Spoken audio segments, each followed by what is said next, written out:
नमस्कार. कृष्णा मिळाली कोयनेला याच्या दुसऱ्या भागात आपण आता सासूर वासरेणी शांताताई यांच्याविषयी पुढे ऐकू. लग्नानंतरचे पहिले 6 महिने शांताताई जळगावला होते. नवी नवरी सासरी रुळावी ही पूर्वीची पद्धत आणि तिच्या लग्नाचे 5वे दिवशीच तिचा गोंडस धीर अशोक हा जन्मला. आईची प्रकृती सुधारल्यावर श्रीयुत वसंतराव तथा दादांनी देवळालीस बिराड केले. मिलिटरी अकाउंट्समध्ये त्यांची नोकरी होती. कालांतराने म्हणजे 1944मध्ये शांताताईस मुलगा झाला. त्याचे नाव प्रकाश. बापू म्हणाले तशी ती माझ्यामुळे व अशोकमुळे लेकुरवाळी झाली होतीच. आता खरीखोरी लेकुरवाळी होण्यास सुरुवात झाली. प्रकाश वर्षाचा झाला त्या मे महिन्याच्या सुटीत सुमाताई, वसू, मी आणि शांताताईचे 3 दीर असे सर्व देवळालीस गेलो. तीर्थरू तारुमाईचा मोठा मुलगा माधवही आला होता. श्रीयुत बालसंत हा आमचा आतेभाऊही काही दिवस आला होता. वसू, बाळ, माधव सगळे बरोबरीचेच. शशिकांत, श्याम, नंदकुमार हे दादांचे बंधूही आगेमागे तसेच. श्रीयुत वसंतराव पत्की म्हणजे दादा नाशिकच्या HPT कॉलेजमधून BA झालेले. कविवर्य बाबूराव गोखले त्यांचे परममित्र. नाशिक रोड स्टेशनच्या वाकड्यावर बसून दोघांनी मिळून वारा फोफावला या गीतात चाल लावली होती. दादा बासरी अतिशय सुंदर पल्लेदार वाजवीत. कॉलेजात आणि नंतर ऑफिसातही ते फार प्रसिद्ध होते. प्रकाश अशा सगळ्या पार्श्वभूमीवर त्यांना वाटले या मुलांना सुटीत काहीतरी करमणूक प्रदान तरी बुद्धीस चालना देणारा उद्योग द्यावा. त्यातूनच प्रकाश या हस्तलिखित मासिकाची कल्पना पुढे आली. वसू व माधव दोघांचेही अक्षर दाणेदार होते. त्यामुळे त्यांनीच सर्व साहित्य लिहून काढावे असा ठराव पास झाला. तीर्थरूप सौ शांताताईनेच साखळीच पण ही गोष्ट त्यात लिहिली. मीही कुठेतरी ऐकलेली एक बंडल गोष्ट रक्ताचे नाते या नावाने लिहिली होती. शिवाय तीर्थरूप दादांनी कल्पना दिलेली अणीची गोष्ट ती आणि काही साहित्य या प्रकाश मध्ये आलेले पुढे देत आहे. माधवचे सचित्र पत्र हेही छान होते. म्हणजे असे की रेशनिंग असल्यामुळे आम्हाला म्हणजे स्टोव्हचे चित्र पेटवता येत नाही, मेणबत्त्यांचे चित्र पेटवाव्या लागतात वगैरे. शशी आणि श्यामकुमार यांचेही साहित्य त्या वयास अनुसरून चांगलेच लिहिले गेले आहे. वेचलेली फुले वेचिका कुमारी सुमती जुमडे यांचे हे आपण सुविचार ऐकूयात. प्रतिभा जन्मसिद्ध असली तरी तिचा विकास यत्नसिद्ध असतो. कामकरी हाच यशोमंदिराचा खरा मानकरी. शब्दांनी जे व्यक्त करता येत नाही ते नेत्र कटाक्षांनी समजते. चित्तवेधक बोला, चित्तभेदक नको. रंजितांच्या आयुष्याच्या होळीवर श्रीमंत पोळी भाजून खातात. जीवन हा सुखाने भरलेला पेला नसून कर्तृत्वाने भरावयाचे माप आहे. वर्तमान काळ हा हलत्या नदीसारखा आहे. भूतकाळात उगम पावतो व भविष्यकाळाच्या सागराला मिळतो. अज्ञानाच्या डोक्यावर परावलंबनाची पाटी बसावयाची हे सदा ठरलेलेच. सोज्वळ कीर्ती हीच आयुष्याची इति कर्तव्यता. प्रकाश चिरंजीव असो हे ओळीने गुंफण्यासाठी सुमाताईने वेचलेले हे सुविचार अजरामर आहेत. तसेच हे मासिकही आमच्या दृष्टीने. अर्थातच त्यामुळे प्रकाशही जरी अल्पवयात गेला तरी शेकडो आठवणी ठेवून गेला. अवघ्या 44व्या वर्षीच तो हार्टफेल होऊन निवर्तला. आणि आता ही 10 वर्षांच्या प्रभेची म्हणजे माझी अणीची गोष्ट. एक होती राणी, तिने घातली वेणी, तिच्या गळ्यात होते मणी. तिने जेवताना खाल्ली फेणी आणि ती प्याली पाणी. तिच्या मुलीचे नाव होते रोहिणी. रोहिणीने ताक घुसळल्यावर त्याच्यावर आले लोणी. रोहिणी होती फार शहाणी, तिच्या मैत्रिणीचे नाव होते त्रिवेणी. रोहिणीच्या मैत्रिणीचे आडनाव होते वाणी. रोहिणीच्या घराजवळ होती चुन्याची घाणी. रोहिणीला आवडायची फार चटणी.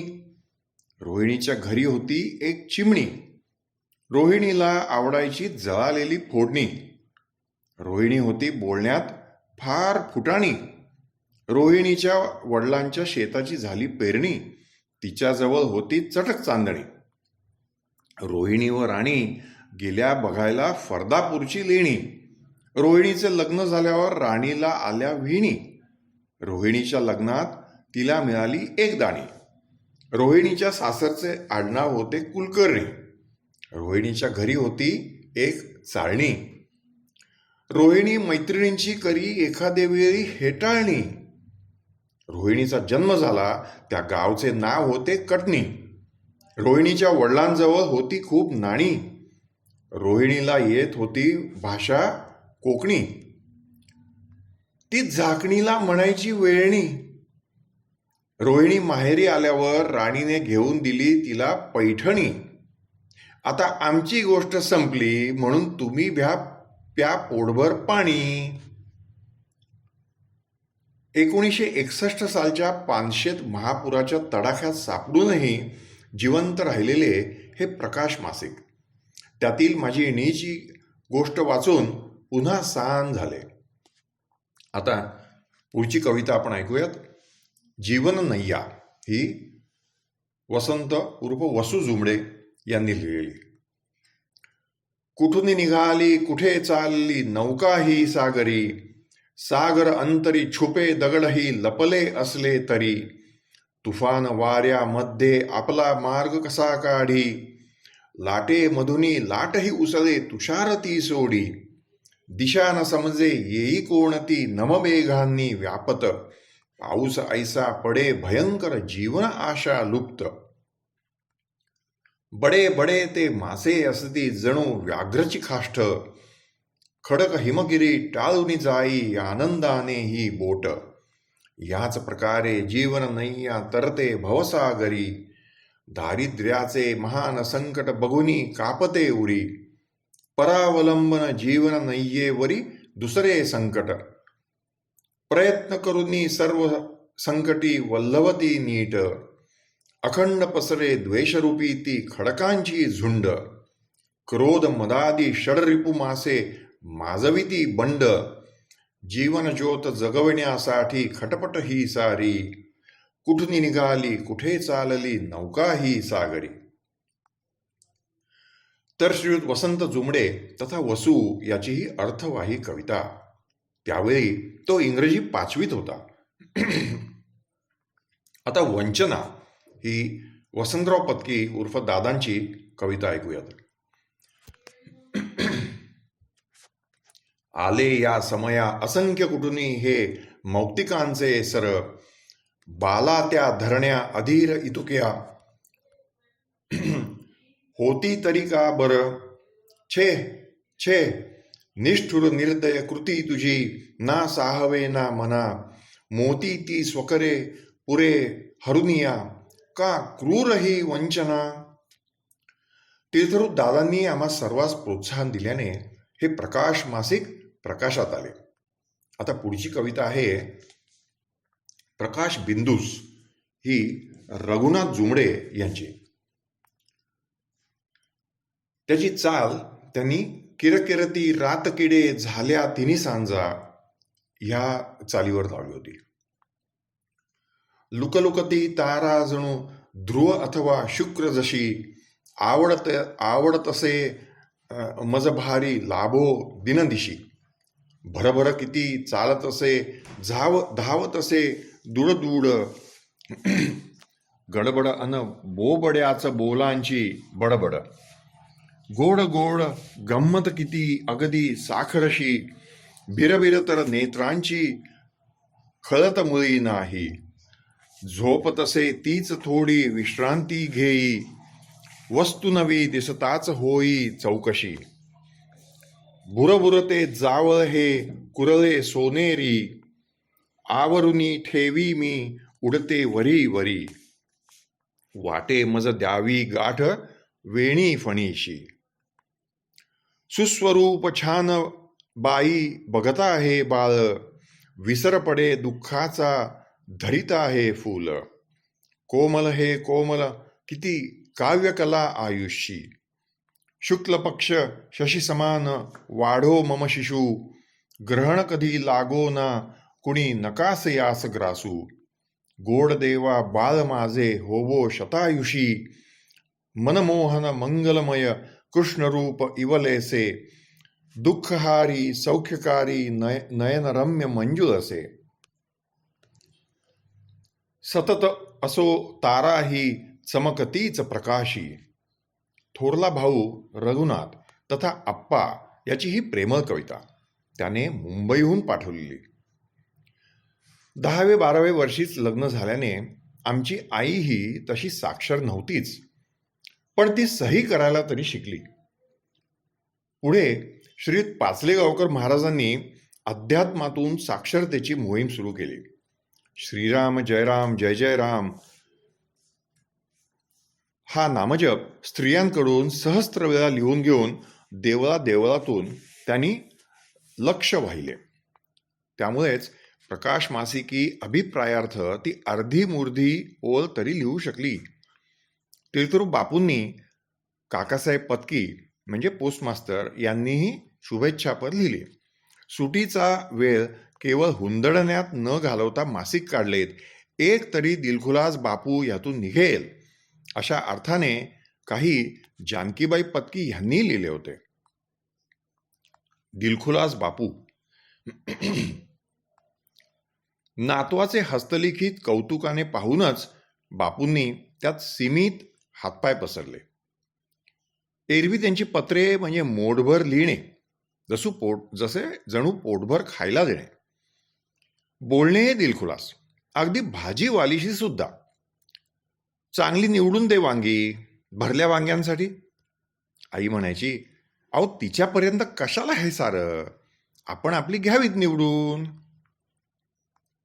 भुसावळच्या तार ऑफिसमध्ये आल्यावरही बोलक्या स्वभावामुळे त्यांना खूप मित्र मिळाले.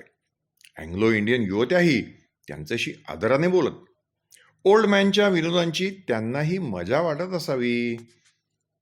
इंग्रजांचा काळ, त्यामुळे व्हिक्टरी डे वगैरे दणक्यात साजरे व्हायचे. तेव्हा मी बापूंसंगे जात असे. कळत काहीच नव्हते, पण डिशमध्ये खाऊ सुकामेवा मिळायचा. त्या मडमा मार्गारेट जोन्स माझे गालगुच्चे घेऊन म्हणायच्या, हाऊ नाईस गर्ल. भुसावळला गेल्यावर बापू आधी शिखाच्या वाड्यात 2 खोल्यात राहिले. तेथील सर्व शीख लोक त्यांना दादा म्हणत.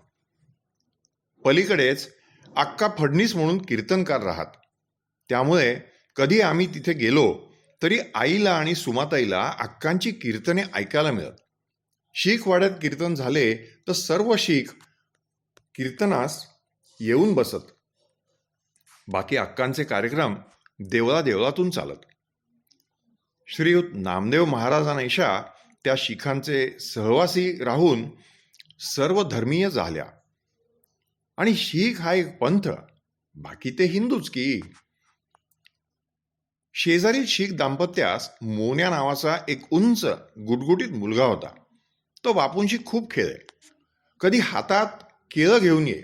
बापूंना म्हणे, बाबा केला खाएंगे. बापू त्याला हसत हसत उचलून घेत. बापूंचा चेहरा मी सदोदित आनंदीच पाहिलेला आहे. पलीकडेच लाकडाची वखार होती, तीही शिखांचीच. बाचाबाचीचे लढाईत बाचाबाचीचे लढाईत रूपांतर होऊन तेथे एका शिखाने दुसऱ्या शिखाचा पहारीने खून केला. हे ऐकताच आई घाबरून गेली. पण बापू म्हणाले, अगं एकतर मी शीख नाही आणि शिवाय निरुपद्रवी माणूस आहे, पोस्ट्या म्हणजे पोस्टात काम करणारा.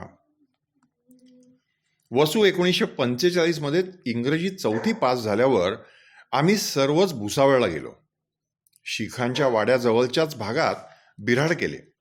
सुरेश निवास, सुभाष रोड, लाकडाच्या वखारीसमोरच रेशनचे दुकान होते. तेथे मला नंबर लावायला उभे करून बापू व वसू दुसरी कामे करून येत. माझी मैत्रीण शकू सोहुनी ही अशीच नंबर लावून उभी असे. वरच तिची लग्न झालेली मोठी बहीण राहायची. तिच्याकडेही मग आम्ही थोडा वेळ जायचो. ती म्हणे, काय ग, मिळाली का मिलो? लाह्या खा आता लाल पांढऱ्या. मिलो म्हणजे लाल ज्वारी, अमेरिकेतल्या घोड्यांचे खाद्य दाणे. त्याची भाकरी खाऊन आम्ही सारी मुले तेव्हा वाढलो. क्वचित बरा तांदूळ किंवा गहू मिळत असे. तेव्हा अगदी सणासुदी ऐसेच वाटे. फुफाट्याची शाळा. तेव्हा मी मराठी 3रीत होते. त्या शाळेला फुफाट्याची शाळा म्हणत, कारण तेथली जमीन सदाच उखडलेली असे. माणूस उखडला असं का म्हणतात ते त्या जमिनीमुळेच मला कळलं. 3 खोल्यात 2री, 3री आणि 4थीचे वर्ग भरत. 2 खोल्यांच्या मधल्या दारात मास्तर खुर्ची टाकून बसत आणि 2री, 3रीच्या मुलास शिकवेत. 4थीच्या मुलास टिळा बिळा लावलेले हसरे मास्तर शिकवेत. येताच ते ललकारी देत, काय घटना समितीचे सभासद आले की नाही अजून? मग उंच निंच तर्णाबाण बळीराम उभा राहील. क्षणात म्हणे, हजीर मास्तर. मला तर तो वसू एवढाच वाटे. त्याच्या शेजारी सुरेश फडणीस नावाचा एक अगदी पिलूच मुलगा बसत असे. गोरापान, हसरा, वकीलवाडीतील फडणीस वकिलांचा मुलगा.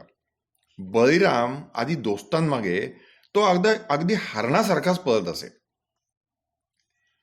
त्यानंतर मराठी 4थीची परीक्षा पास होऊन DS हायस्कूलमध्ये मी इंग्रजी 1लीत गेले. मेटकर सरांनीच इंग्रजीचे पहिले धडे दिले. इंग्रजीत 5 स्वर आणि 21 व्यंजने असतात. स्वर ओळखण्याची सोपी रीत त्यांनीच सांगितली, ती सुद्धा त्यांच्या मते गंमत जम्मत करून. आई, मुलगा आणि त्यांचा दूर उभा असलेला कुत्रा याच्यावर गोष्ट रचून. ते म्हणाले, मुलगा आईला म्हणाला, ए आई. आई म्हणाली, ओ. मग मुलगा लांब उभ्या असलेल्या कुत्र्यास म्हणाला, यू यू यू यू. तेव्हाही मला वाटून गेलं, या स्वरांसाठी सरांनी एवढं पाल्ला का लावावं? नुसते सांगून टाकायचे, मुलांनो, एकूण 26 इंग्रजी अक्षरात अमुक अमुक 5 स्वर आहेत आणि 21 व्यंजने आहेत. ते नाही ना, असं सतत म्हणायची त्यांना खोड होती. म्हणजे पण ते नाही ना. आज वाटतं, असं नुसतं सरसकट सांगून टाकलं असते तर या 64 पर्यंत लक्षात राहिलं असतं का माझ्या? कदाचित ते तेव्हा नुकतेच BT झाले असावेत. DS हायस्कूलमध्ये माझ्या वर्गात LW वैद्य सरांची मुलगी नलू होती. ती कवयित्री संजीवनी मराठे यांचे गीत फार सुंदर म्हणे. शांत सागरी कशास उडविलीस वादळे. घरी आमच्याकडे शिवडेकर मावशी यायच्या. त्या कोणत्या तरी इस्पितळी नर्स व दाई होत्या एवढेच आठवते. बापूंशी त्या भावासारखंच बोलायच्या. कधी पैशाच्या उसनवारीसही यायच्या. बापू कुणाकुणाचे काय काय भागवायचे ते एक रामच जाणे. एकदा रात्रपाळी करून सकाळी सकाळी झाल्या होत्या. आई माझे केस बारीक फडीने विंचरत होती. मावशींनी विचारले, सासवा झाल्या वाटतं हिच्या डोक्यात. दाट लांब केस, औषध बिवषध घालू नका तिच्या डोक्यात, जातात केस कधी कधी. त्यापेक्षा रात्री झोपताना दूध गूळ मिसळून फासा आत्मा केसांना, सकाळी न्हाऊ घालून टाका, पुन्हा व्हायच्याच नाहीत, आणि झाल्या तरी हाच उपाय बरा. मला मात्र ती रात्र वैऱ्याचीच वाटली, कारण दूध गुळाचा एकही पदार्थ मला डोळ्यासमोर नको असे. धिरड्यांबरोबरची गुळवणी सुद्धा, त्यात या वासात रात्रभर झोपायचं. पण काय हो चमत्कार, दूध गुळात चिकटलेल्या ओवा मेल्या. त्यांनी पुन्हा माझ्या केसात येण्याची हिंमतच केली नाही. सुमाताई रोज माझ्या तरतरेच्या वेण्या घाली. 3 पेढी, 5 पेढी, ठोकळा वेणी म्हणजे चौकोनी पेडांची, त्यात सपर्ण गुलाबाची फुले पिनने खोवी. पण शाळेत जाताना पाथरवट अळी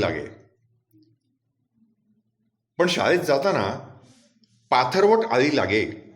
तिथली भांडकुदळ लीला घायवट परत येऊन फुले ओरबडायचीच, म्हणून तिच्यासाठी खास वेगळी फुले नेली. तर तीही घेऊनच्या घेऊन वेणीतलीही फुले हिसकावून बळकावी. मग मी फुले घालणे सोडून दिले. सुमाताई म्हणाली, थांब, मीच येते एकदा त्या घायवटचा समाचार घ्यायला. पण मी म्हटलं, नको बाई, मग मला मैत्रिणी भित्रट म्हणतील आणि त्या लिलीला चांगलंच फावेल. शिखाच्या वाड्यानंतर बापू पेईंग गेस्ट म्हणून चोपडेकर यांच्या घरात राहिले. तिथेही त्यांची सर्वांची मैत्री होतीच. प्रभात कंपनीतील कोणी अवधूतही तिथे अधूनमधून राहण्यास येई. गप्पा हेच बापूंचं खाद्य असल्यानं ते जातील तिथे रमून जात. 2दा त्यांना साप निकट येऊन भेटला होता. प्रथम अंमळनेरला तंबोली बिल्डिंगमध्ये बाथरूमच्या खिडकीत. कसली चिंधी पडली आहे म्हणून फेकायला गेले, तर ते होतं इवलसे सापाचं पिल्लू. चोपडेकरांकडे दिवा न लावता बाथरूमकडे निघाले, तर सापानं पायाला विळखाच घातला. त्यांना वाटलं फडकच अडकलंय पायात, म्हणून त्यांनी पाय झटकला तर साप सळसळत बाहेरच पळाला. आई भाबडेपणाने म्हणे, आपलं नागोबाचं दैवत आहे ना, म्हणूनच वाचलात. आवराआवरी करायची त्यांची जुनी खोड, त्यामुळे कधी कधी असे प्रसंग ओढवत. कोणाचे काही विशेष वेळी आणले तर आईला 3-3दा विचारत, अगं त्यांचं ते पोचवलंस का, आणि आपलंही कोणी काही नेलं, मोठी सतरंजी बितरंजी तरी आणलीस का ती परत. आई म्हणे, रामा, किती बारीक लक्ष असतो हो तुमचं घरात, आम्हाला काही एवढं तेवढंसही कळत नाही का. की मग ते लगेच मोले घातले रडाया अशी मारवाडणीची नक्कल सुरू करेल. हाय रे मेरे बंदर, हाय हाय.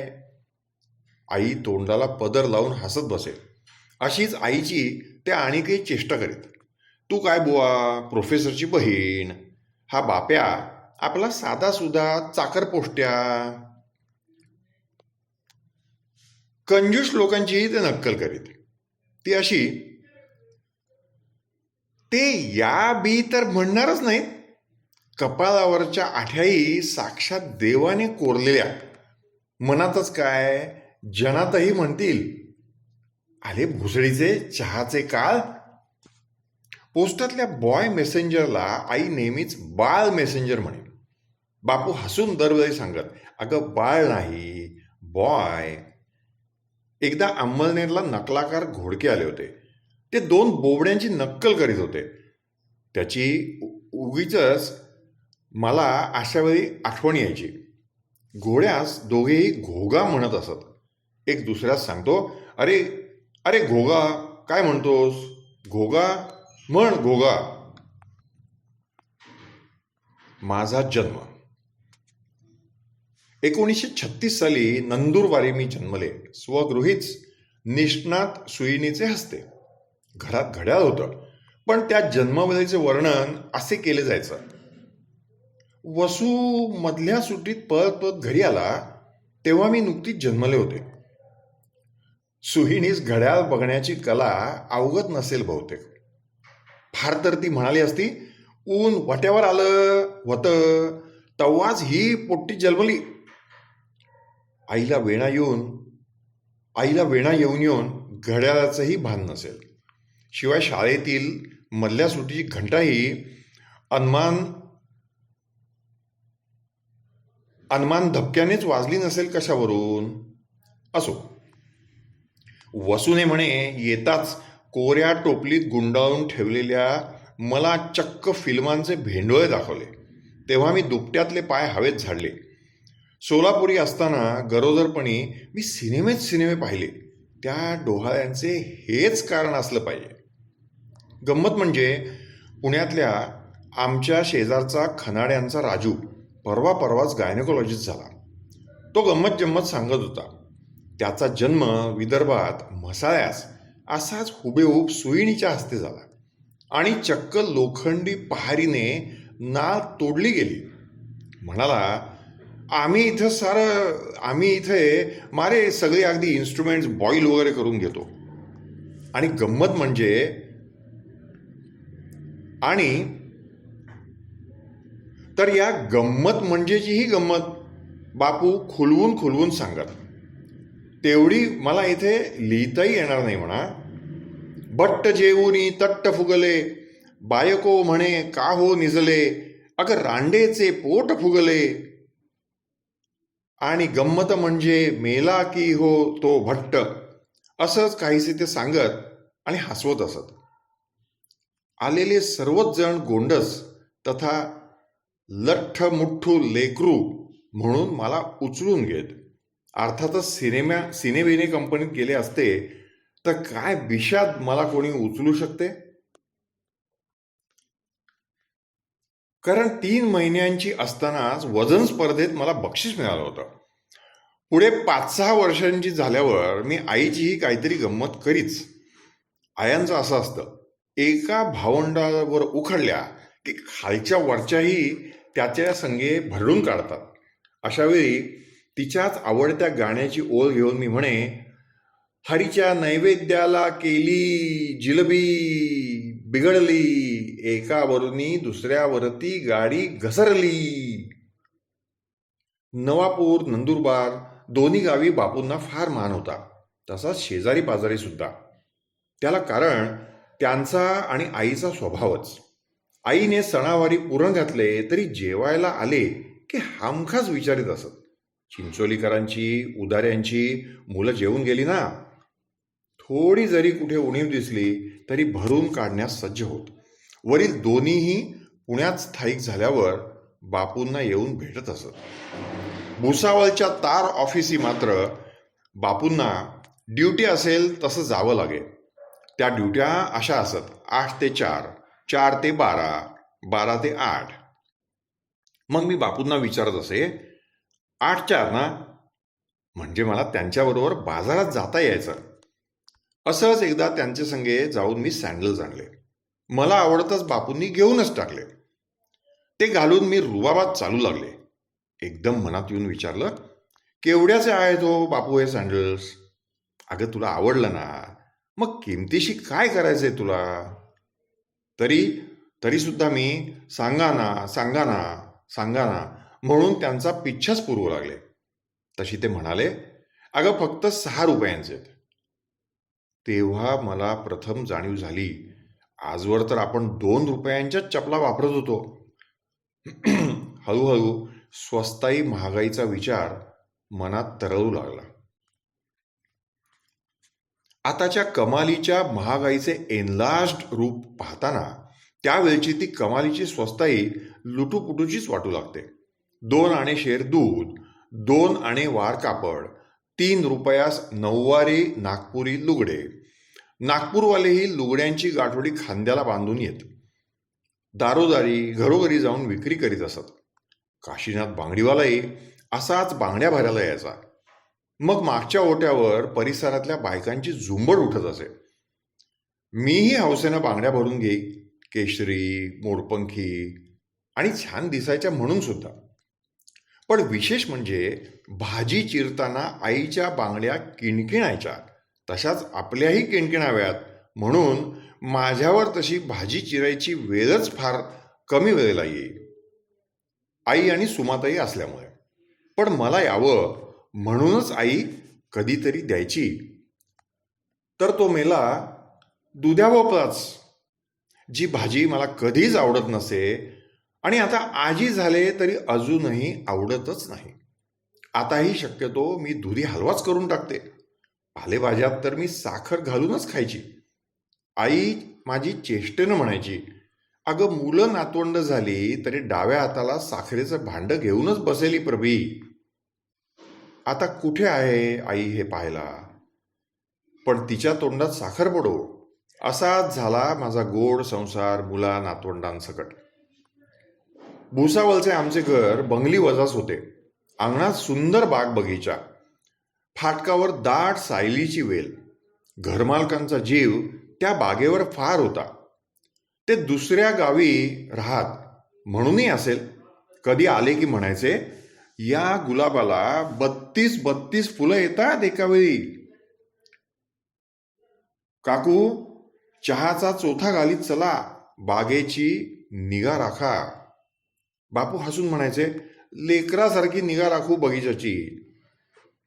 शेजारच्या कुसुमताई मांडे कंपाऊंडच्या कट्ट्यावर चढून नाजूक साजूक कळ्या काढत असत. आम्हाला गजरे करून देत असत.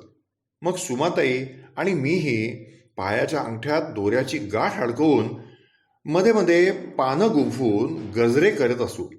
तीर्थरूप दादा गोटे शाळा तपासनिसांसंगे येत असत. दादा गोटे म्हणजे तारुमाईचे यजमान. तेव्हा तेही डझन शेवंतीच्या वेण्या कर्दळीच्या पानात गुंडाळून आणत. त्या वेण्यांचे आम्हा सर्वच मुली मैत्रिणीस अप्रूप वाटे. टोपलीवर ओले फडके टाकले की त्यात 2-4 दिवस टिकतही. मग आमचा तोच छंद असे. कोणाची वेणी किती ताजी राहिली ते बारकाईनं पाहणं. भुसावळेस अण्णा कॉन्ट्रॅक्टरची भली जबरजंग चाल होती. तिथे बापूंचे तरुण मित्र श्रीयुत गोविंदा ठोसर राहत. तीर्थरूप आप्पाचे मित्र श्री दिवाण मास्तरही तेथेच कुठेतरी जवळ राहत असत. सांप्रत ऐसेच ते चौकोनी कुटुंब होते. 2 मुलींसह मायबाप असं. त्या कोवळ्या मुलींची नावे नलू आणि बीट. अजूनही बीट आणलं की मला त्या गोड बीटची आठवण येते. बीटी म्हणूनही माझी एक वर्गमैत्रीण होती, परी ती सागर गोटे बिट्ट्यातलीच बीटी वाटे. आमच्या आसपास बिट्ट्यांची झाडेही होती. आपण खेळतो त्या बिट्ट्या झाडाला लागतात याचीही प्रथम अपूर्वाईच वाटत असे. दिवाण मास्तर हा आप्पाचा आदर्श असावा. तसेच त्याच्या नंदुरबारचा बालमित्र बाबू जोशी आणि त्याची पत्नी. लग्नाचा विषय कधी आईनं काढला तर तो म्हणायचा, मला बाबूसारखी बायको हवी. गंमत म्हणजे बापूंच्या आणि त्याच्याही ऑफिसमधील शांताराम दलाल आणि गोविंदा ठोसर साधारण आप्पाच्याच बरोबरीचे, पण तो त्यांच्यात कधीच रमला नाही. आप्पाचे लग्न. एक दिवस आप्पाला मुलगी सांगून आली. सेंधवा येथील श्री सीतारामपंत देशपांडे वकील यांची मॅट्रिक झालेली अनसुया. घरात चर्चा सुरू झाली. लोक श्रीमंत दिसतात, नाकापेक्षा मोती जड, असं नको काहीतरी व्हायला. पण आप्पाला फोटो आवडला. त्याला फार मुली बघणे आदी प्रदर्शक गोष्टी नापसंतच होत्या, संघीय विचारांमुळे आणि त्याच्या गंभीर स्वभावामुळे सुद्धा. आणि मग 8 दिवसातच लग्न ठरलं. विवाह सुद्धा पुढील 15 सेंधवा येथे थाटात पार पडला. वहिनी अगदी सुंदर नव्हे, पण आप्पा शोभेशाच होत्या. परी अबोलच वाटल्या काहीशा. मला काय कळत होतं तसं, कारण तेव्हाही मी पोर वयातीलच होते. पण या सगळ्या बहिणी, आई कुजबू जायच्या, त्यावरूनच माझं बालमन अंदाज बांधायचं. आम्ही सगळे स्पेशल मोटार ठरवूनच सेंधव्यास गेलो. पावसाळा किंचित सुरू झाला होता. हवा प्रसन्न होती आणि त्या वाटेवर सर्वत्र रमणीय निसर्ग. वाटेत शिरपूरला बापूंच्या मोठ्या बहिणीचे म्हणजे ताईचं घर होतं. आत्या तेव्हा निवर्तल्या होत्या. त्यांचे उंच निंच देखणे सुपुत्र दादा पंडित वकील आणि त्यांचा परिवार आता तिथं राहत होता. त्यांची बायको सायकिक होती. मुलाबाळांचे सगळं भावजयाच करीत. मला आठवतं, लग्नाची पंगत बसली असतानाच त्यांच्या लहान मुलाने करू नये ते केले. तेव्हा धाकट्या भावाची विष्णूचीच बायको उठली आणि तिनंच सगळं सावरून घेतलं. अशी घरं आता स्वप्नात तरी पाहायला मिळतील का हो? तसंच दादांची धाकटी बहीण सई, ही तर अगदी ऑफिशियल वेडी होती. तिचा नवरा डॉक्टर एकतारे हे आयुर्वेदिक डॉक्टर होते. पुढील अनुभवासाठी विलायतच गेले. भावजया थट्टेने सईला म्हणू लागल्या, सई वंस, आता ते मडमे सहज येणार बघा. झालं, फिरलंच डोकं त्या सईचं हळूहळू. भाजी चिरताना म्हणायची, जशी मी माझी मुलंच चिरते. धुणं धुताना म्हणायची, जशी मी माझी मुलंच बडवते. तर आप्पाचं लग्न होऊन माप ओलांडून राजलक्ष्मी वहिनी घरात आल्या. बापू लेकींसारखेच त्यांचं कौतुक करत असत. खोबरे आणि काजू खाण्याचा छंद बापूंना होता. खोबऱ्याचे काप काढून काजूसह सर्वांना देत. बारीक शेव, गाठी शेव, चुरमुरे हा भत्ताही त्यांना आवडत असत. त्याचबरोबर देसराजचे शिक्का असलेले घसमर पेढेही आणीत. सर्वांबरोबर हकारून सुने पुढेही ठेवीत. पण त्या कधी मनमोकळेपणे बोलल्या आणि हसल्याचे आठवत नाही. सुमाताई तर नंबर 1ची गप्पिष्ट, पण तिच्याशी त्या एखाद्या शब्दाचे वर बोलल्याच नाही. आईशीही कामापुरतेच बोलत. माहेरी त्या 5वारी साडीच नेसत. आईने लग्नाचे बस्त्यात गुलाबी पोपटी रंगाच्या जरीच्या सुंदर 9वारी साड्या शालू घेतला होता. वरातीच्या वेळी तो शालू नेसून त्या साक्षात राजलक्ष्मीच दिसत होत्या. आईच्या तिन्ही मुलीही नहाण येताच 9वारीच साडी नेसत होत्या. आईचं बोलणं नेहमीच स्पष्ट आणि फाडफाड असे. 5वारी विषयी तिचं म्हणणं असे, कोणीही ओढलं की सुटेल असं वस्त्र काय कामाचं. एकतर तो जानव्यासारखा पदर खांद्यावर फडकवला की निघाल्या बाहेर जायला. आमचेही फाजील लाड तिने कधीच केले नाहीत. आप्पाचे आणि आईचे मात्र फारच प्रेम मैत्र होते. सारखा आई आई करायचा. पण ते लग्नानंतर कसं कोण जाणे हळूहळू ढासळूच लागलं. त्याचे लग्न देशपांडे मंडळींनी थाटात साजरं केलं होतं. नवरा मुलगा घोड्यावरून मिरवत आणला. आप्पाही गोरा, उंच निंच, सुंदर राजपुत्रासारखाच दिसत होता. करवली म्हणून मीही त्याच्या कमरेला विळखा घालूनच बसले होते. वाऱ्याने त्याच्या मोत्याच्या चुरमुऱ्याच्या मुंडावल्या हलवून माझ्या तोंडाशी आल्या की म्हणायचा, खा चुरमुरे, आणि मला हसूच यायचं खुदखुद. सीताराम पंतांची मोठी सून म्हणजे आमच्या वहिनींची भावजय त्या घरात प्रेमाने रुळलेली वाटत होती. सीमांत पूजनाचे आधी तिनेच आम्हा सर्व मानकरणीचे तांब्यात गंगाळात पाय धुतले. मी लाजते आहे असे दिसताच माझे हात धरून त्या म्हणाल्या, या हो तुम्ही वंस, मक्याची कणस. मला हसूच आलं आणि मजा वाटली. मग त्यांनी माझ्या हातापायांवर चंदनाचे पट्टे ओढले, भांगात कुंकू पेरलं. आप्पानेही मला पूर्वीच मुंबईहून एक उदी रंगाची जरीची साडी आणली होती. पण ती नेसायचीच मला फार लाज वाटायची. सुमाताईच मग बळे फ्रॉकवरूनच गुंडाळून द्यायची. शांताताई सुमाताईही मला डझनावारी फ्रॉक शिवायच्या. पुण्या मुंबईहून कोणी आलं की सुमाताई ती फॅशन न्याहाळीत असे आणि तसाच फ्रॉक हाताने शिवत असे. बाह्यांवर हनीकोंब असलेला झालरींचा घेरदार अंब्रेला कट, जिगने भरलेला काळ्या मलमलचा, तसेच दोरे काढून रेशमाने भरतकाम केलेले परकर पोलके. पण गंमत म्हणजे दोघींनाही मुलगेच झाले. मुलीची हौस त्यांनी माझं कौतुक करून जणू आधीच पुरवून घेतली. मग आई म्हणायची त्यांना, अगं प्रवीलाही काही शिकवा ग, नाहीतर अगदी लाडाचा गोळाच होऊन जाईल. आधीच नादिष्ट आहे ती. एरवी मी कोणी खेळायला नसले तर मागल्या अंगणातील हौदाच्या कट्ट्यावर वा ओपन ओट्यावर जाऊन बसत असे. भाऊलीला जॉर्जेटचे फ्रॉक शिवायचे मनोरथ करीत असे. मी कधी जॉर्जेट ब्रिजेटचे काही घातले नव्हते, पण आमच्या वर्गातल्या श्रीमंत अगरवाल भगिनी समारंभाला तसं घागरे घालून येत. तेवढंच डोक्यात ठेवलं होतं. मग शांताताई सुमाताईंनी मला काजे बटणे करायला शिकवले.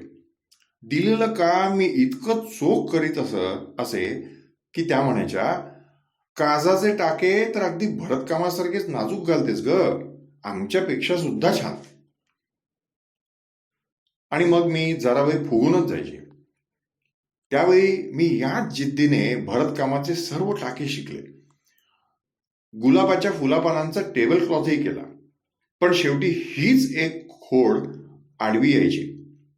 एकदा केले तेच काम पुन्हा करीत बसायचं. सुमाताईने स्वेटरचे टाके घालणे विणणे हेही शिकवले. बाहुलीला एक स्वेटर केला, बस. त्यानंतर वैजू माझी पहिली मुलगी जन्मल्यावर एक पिवळ्या निळ्या स्ट्राईप्सचा लांब हाताचा स्वेटर विणला, तेवढाच. आणि मग मोजे बिजे. पण खरी हौस सुमाताईलाच. सुमाताईने जिगने भरलेला काळा फ्रॉक घालून मी भोगीला मैत्रिणींसंगे खिचडी वाढायला जात असे.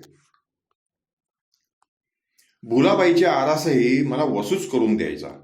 मग पैंजण घालून आमचा टिपरी डान्स फेर धरून सुरू होईल.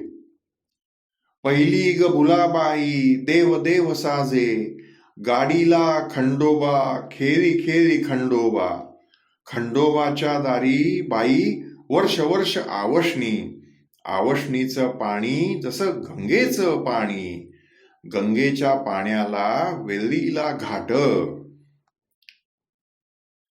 अशी अबोध गाणी असायची ती. आवशणी म्हणजे आवर्षण असावं असं माझ्या अल्पबुद्धीत जाणवत होतं. आज वाटतं या शब्दांचा आणि गाण्याचा अर्थ जो किंवा जी कोणी लावून देईल त्याला किंवा तिला मी सुवर्ण पदक बहाल करीन. मग बुलोजी पंतांसाठी स्पेशल विनोदी गाणी आम्ही सर्वजणी म्हणत असू, एकमेकींच्या टिपऱ्यांवर टिपऱ्या मारीत. भुलाबाईच्या साडीवर सांडल अत्तर, सांडल अत्तर, बुलोजी डॉक्टर घरी नाही, घरी नाही. म्हणजे तो गेला असेल पेशंटला सलाईन नाही तर ऑक्सिजन लावायला. भुलाबाईच्या जोत्यावर बसले अशील, बसले अशील, बुलोजी वकील घरी नाही, घरी नाही. म्हणजे या केसमधून फारसं डबोरं मिळणार नसेल म्हणून आहेत नाहीतच्या पाटी आहेत नाहीतच्या पाठीवर सरकवून नाहीच केलेलं दिसत असेल. बुलाबाईच्या साडीवर सांडला गुलाल, सांडला गुलाल, बुलोजी दलाल घरी नाही, घरी नाही. गेले असतील कुठेतरी दलाली करायला, फ्लॅटांच्या भांगडी किंवा शेअर बाजारी अफरातफरी करायला. आमच्या 3 खोल्यात वहिनी कशी राहणार? अंमलनेरचं घर आप्पानं एकदा त्यांना दाखवलं होतं. तिथे त्यानेच कपाटास लाकडी दारे बसवले होते. करवत घेऊन लाकडाच्या घरगुती वस्तू बनवण्याचा त्याचा छंद होता. घरातले सर्व इलेक्ट्रिकलचे कामही त्यानं स्वतःच केलं होतं. कारण बापूसाहेब तुम्ही तर साक्षात देव माणूस असं म्हणत काम पुरेसं नीट न करताच पैसे खाऊन मिस्त्री पसार झाला होता. वहिनींच्या मंगळागौरी हलव्याचे सण तसं भलं पार पडलं. आमच्या समोरील दगूबाई देशपांडे यांच्या सुनेशी वहिनींचं काहीतरी दूरचं नातं होतं. तिथेच फक्त त्या जरा मोकळे चाकळे बोलत असत. संक्रांतीच्या खडीच्या काळ्या साड्या नेसून त्या दोघी वाणवसा करायला निघाल्या होत्या. अर्थात सर्वांचे शेपूट असलेली मीही त्यांच्या संग होतेच. या साड्या एकमेकीस किती शोभत आहेत हे टाळ्या देऊन सांगताना दोघी एकदमच म्हणाल्या, जातीच्या सुंदराला काहीही शोभतं. तो वाक्प्रचार जरी मी प्रथमच ऐकला तरी आयुष्यभर विसरणार नाही. आणि त्यावेळी मनमोकळे हसून बोलणाऱ्या त्या वहिनी घरी येताच मात्र पुन्हा आपल्या गप्पा गप्पच. सुमाताईचं लग्न अजून व्हायचं होतं. तीच पूर्वीसारखी माझी वेणी घालायची. लांब लांब केसांचे खाली गुच्छ करून, मध्ये आगवल किंवा रिबीन बांधून. लहानपणी कोणी म्हटलंय, शांती सुमी सासरी गेल्यावर कोणाकडून वेणी घालून घेशील ग? आईनी घातलेली तर तुला म्हशीची शिंगच वाटतात घट्ट घट्ट, की मी ठसक्यात उत्तर द्यायची, मग माझी वहिनी येईल ना. पण आता वाटतं, हा मोरपिसारा उलगडून त्यांच्या पुढे बसले असते तर नक्कीच त्यांनी वेणी गुंफून दिली असती. पण वातावरणच इतकं तंग असायचं की माझ्या बालबुद्धीसही तशी हिंमत कधीच झाली नाही. तसं म्हणावं तर त्या आप्पावर खुश असाव्यात. विहिरीच्या मागील हवेशीर पैस जागेत ते पुष्कळदा गप्पा मारीत बसायचे. तेव्हा त्यांचे चेहरे प्रसन्न हसतमुख असायचे. दर आठवड्यास आप्पाकडे जाणारे बापू आता यांचं बरं चाललेलं दिसतंय म्हणून, किंवा ऑफिसात बरीच महत्वाची कामे होती म्हणून. मध्यंतरी काही दिवस त्यांचं तिकडं जाणंच झालं नव्हतं. आणि असंही वाटलं असेल, दुसऱ्याच गावी आपण असतो तर काय बरं केलं असतं.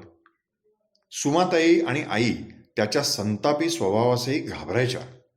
उगीच आपण गेलो आणि दोघांनाही नाही आवडलं तर काय घ्या. आणि इथंच जर त्या आपल्याशी धड वागल्या नाहीत तर विकतचं दुखणं कशाला पाहिजे अधिक. भले चालले असतील दोघांचे तर त्यातच आनंद मानावा.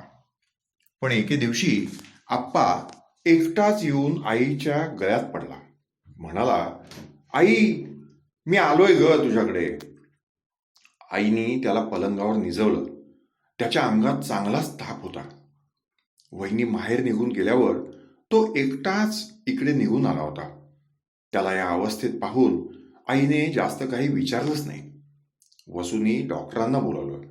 कसून तपासताच त्यांनी हताश होऊन सांगितलं, 3ऱ्या स्टेजला पोचलेला राजयक्ष्मा आहे.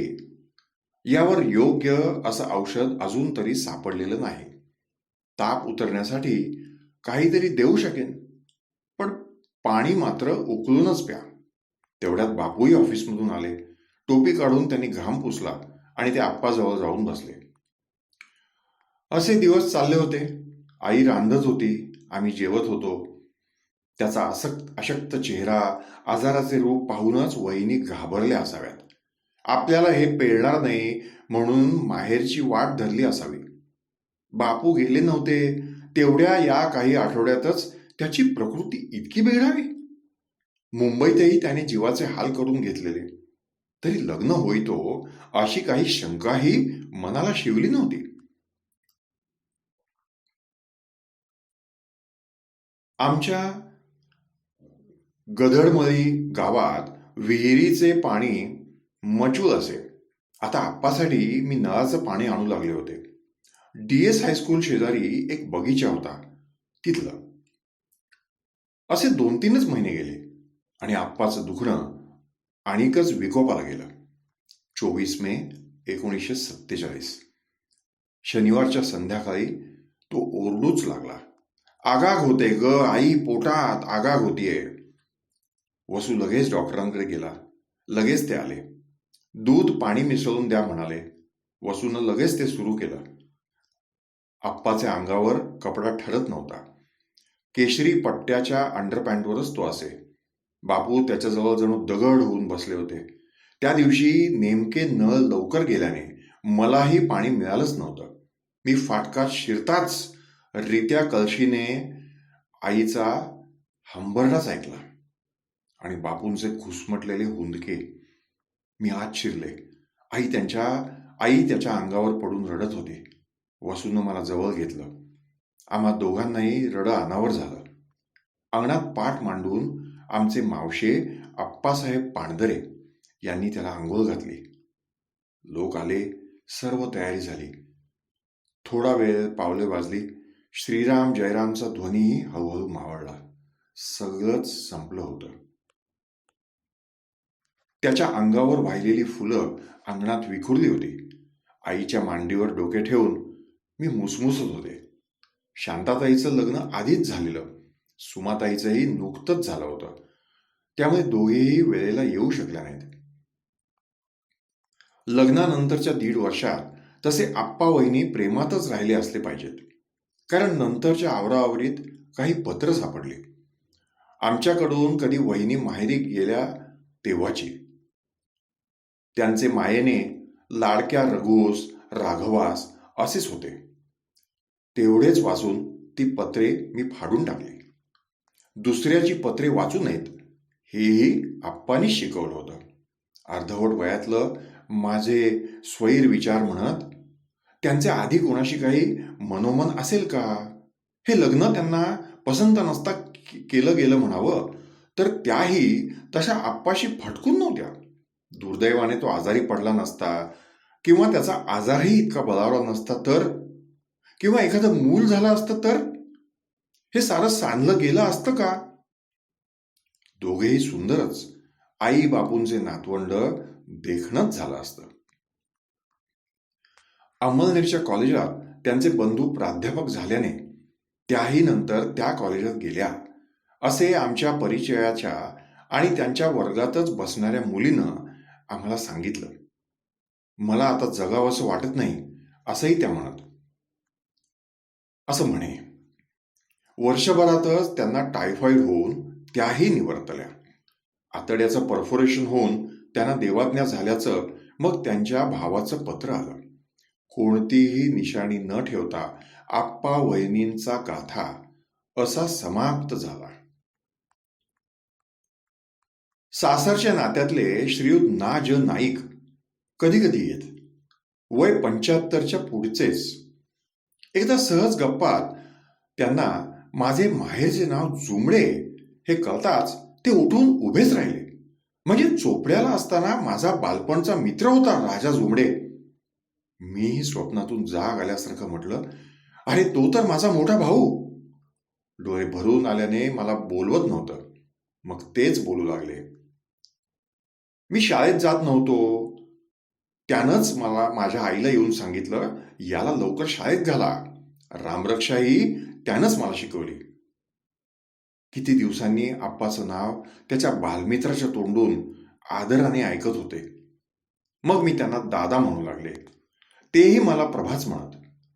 आता तेही उरले नाहीत. सुमाताईचे लग्न.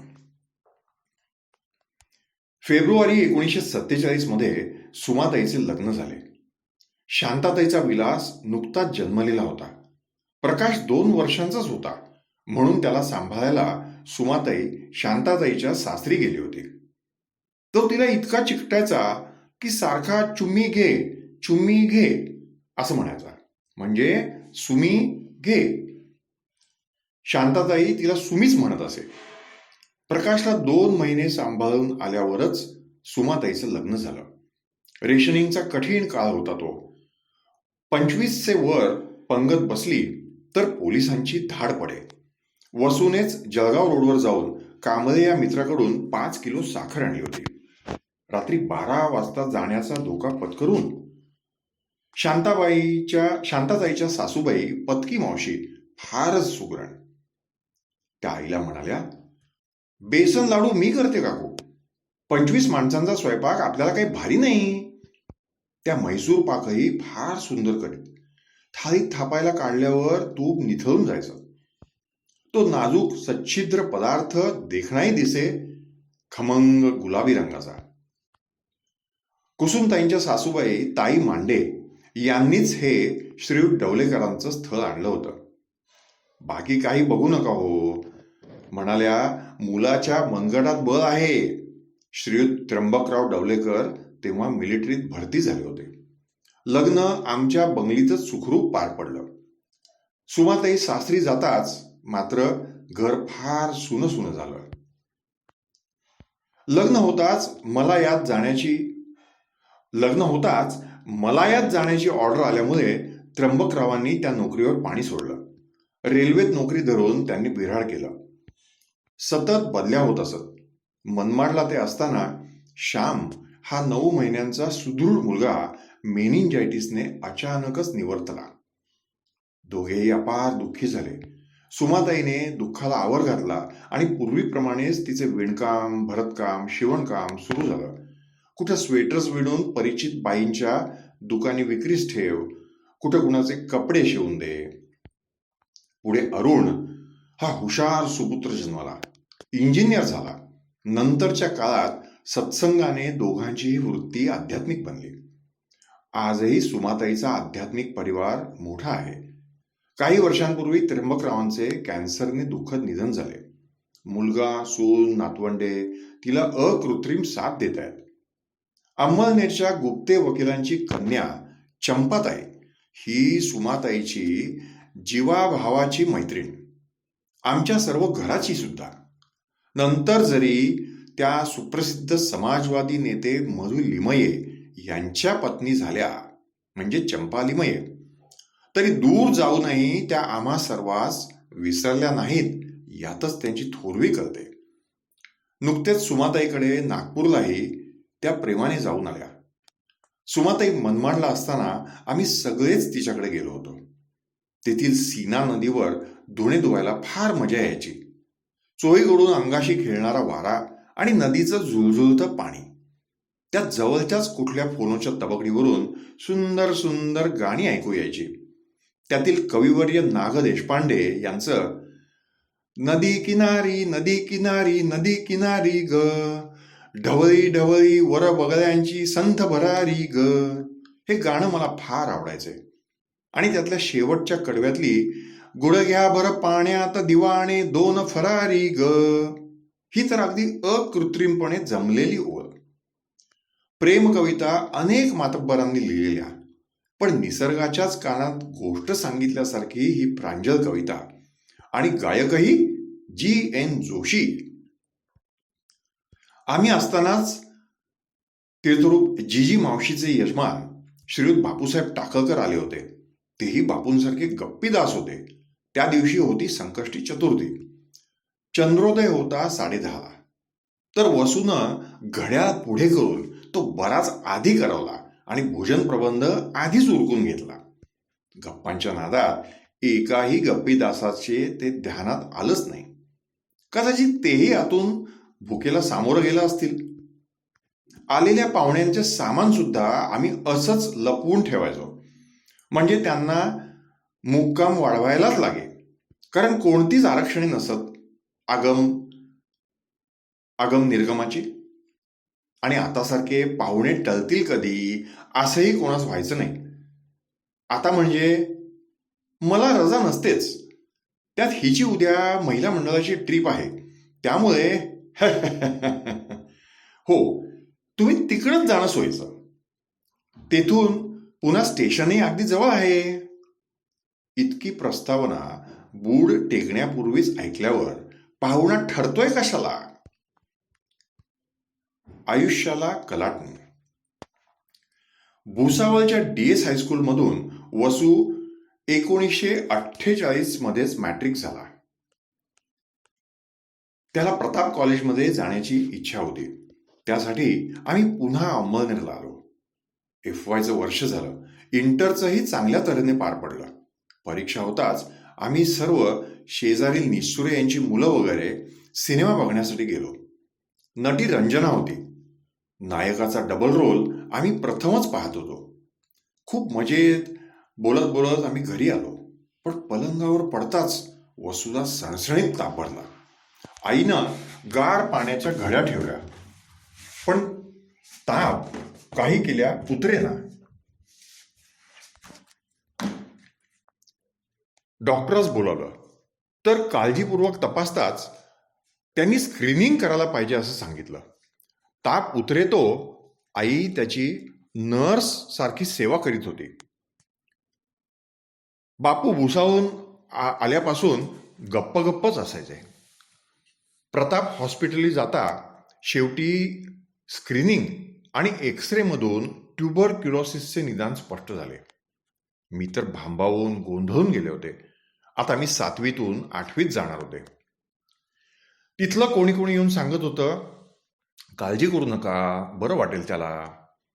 तळेगावच्या हॉस्पिटलच्या कॉटेजेसमध्ये चांगली व्यवस्था असते. हॉस्पिटल, डॉक्टर्स काळजीपूर्वक पेशंटकडे पाहतात. मग आम्ही सर्व घर आवरून तळेगावला जायचं ठरलं. माझ्या शाळेचाच प्रश्न होता. धारवाडच्या कर्नाटक कॉलेजमधील फिजिक्सचे विख्यात प्राध्यापक श्री त्र्यंबक कृष्णाजी देवळालकर हे माझे मामा. निवृत्तीनंतर त्यांनी अंमळनेरच्या प्रताप कॉलेजमध्ये फिजिक्सचं प्रोफेसर म्हणून यायचं ठरवलं. कॉलेजच्या परिसरातच त्यांना राहण्यासाठी बंगला होता. मामीही प्रेमळ होत्या खूप. मामी बहीण सुलभाही माझ्या बरोबरीचीच. आमच्या शेजारी प्रताप हायस्कूलमधील जुने शिक्षक श्रीयुत बाना जठार राहत असत. सर्वांनी सर्वतोपरी मला तिथंच राहायचा आग्रह केला. जनरल स्टोअर्सचे श्रीयुत बाबूराव कुलकर्णी आणि मालतीबाईंनी तेच सांगितले. अगं, पहिल्या नंबरची मुलगी तू, इथंच राहा, आम्ही आहोतच की सगळे. जठार काकू, मालतीबाई यांची घरं एरवी मला खूपच आवडत. पण वसू आणि आईबापू नसताना या लाडक्या अंमळनेरी राहायचं हे काही केल्या पटेच ना मनाला. मग बापूंनी ठरवलं, पुण्यात तारुमाई आहे, तिथे प्रभू राहील, मधून मधून भेटायला येईल. अंमळनेर सोडून तळेगावला निघालो. तो दिवस आयुष्यात मी कधीच विसरणार नाही. बरेच आप्त मित्र शेजारी आम्हाला पोचवायला आले होते. आमच्या घराच्या दुसऱ्या भागात राहणारे श्रीयुत स ब निष्ठुरे वकील वसूच्या पाठीवर हात ठेवीत म्हणले, आता आपली पॅसेंजर गाडी बरं का वसू, आस्ते आस्ते बरं वाटेल. येथलेच माझे मित्र तळेगाव राहूनच बरे होऊन आलेत. तो शांतपणे सर्वांचं सगळं ऐकत होता. कोणी एक बाई म्हणाल्या, आता तू योगीच हो वसू, वाचन, मनन, निधिध्यास हेच यावरील टॉनिक आहे. डॉक्टर काय देतील असे सगळे सल्ले मिळत होते. मग आम्ही कल्याणला गाडी बदलून पुण्याचे म्हणजे तळेगावच्या मार्गास लागलो. गाडी बदलल्यानंतरच्या डब्यात नेमका पुणा इंजिनिअरिंग कॉलेजलाच ॲडमिशन घेतलेला घोलका बसला होता. सगळेच लक्ष्मीवंतांचे सुपुत्र होते. अप टू डेट कपडे, हातात अंगठ्या, गळ्यात गोफ असाच त्या बहुतेकांचा थाट होता. हसत खिदत त्यांच्या गप्पा चालल्या होत्या. बऱ्याचशा इंजिनिअरिंग विषयकच. मी सारखी वसूकडे पाहत होते. तो शांतपणे बसला होता. मधूनच त्यांच्या गप्पात भागही घेत होता. मला वाटत होतं त्यांना ओरडून सांगावं, अरे तुमच्या शेजारी बसलेला माझा भाऊही खूप हुशार आहे, या तरुण वयातच तो किती सोचतो आहे. मग आम्ही तळेगावला उतरून सॅनिटोरियमच्या देवकर वॉर्डमधील छोट्याशा 2 खोल्यात बिराड मांडलं. बाहेर सर्वांना कॉमन गॅलरी, पुढली खोली पेशंटची, आत स्वयंपाकघर. समोरचे डोंगरही जणू पेशंटने लवकर बरं होऊन आम्हाकडे यावं असंच म्हणत असावेत. पेशंटसाठी रिक्रिएशन हॉलही होता. तिचं चित्रपट दाखवले जात असत. तिचं जाणारे व जरा बरे होऊन सर्वत्र हिंडणारे पेशंट्सही पाहिले. क्षणभर वाटलं, हे तर सारं पिकनिक स्पॉट आहेच आहे. पण कोणा पेशंटसाठी डॉक्टर्स, नर्सेसची धांदर उडालेली पाहिली की सत्यास सामोरं व्हावंच लागे. स्ट्रेप्टोमायसिनची इंजेक्शने व पास या औषधामुळे वसूचीही प्रकृती वरवर दिसायला तशी बरीच होती. दुखण्याविषयी सुद्धा डॉक्टर लोकांशी तो मनमोकळी चर्चा करीत असे. माझ्यासाठीच त्याला फार वाटायचं, आपल्यामुळेच या लहान बहिणीची वणवण होतीये फार. मला तारुमाईकडे सोडून बापू तळेगावला परत गेले. तारुमाई मोठी बहीण खरी, पण तिचा सहवास कधी 4-2 वर्षांनी माहेरी आला तरच लाभायचा. तीर्थरूप दादा तपासनिसांसंगे मधून मधून येत, त्यामुळे त्यांचाच परिचय अधिक होता. येताना ते माझ्यासाठी खूप गोष्टींची पुस्तकं आणायचे. हा भाग आता इथेच समाप्त होतोय. या पुढील गोष्ट आपण पुढच्या भागात ऐकूयात. धन्यवाद.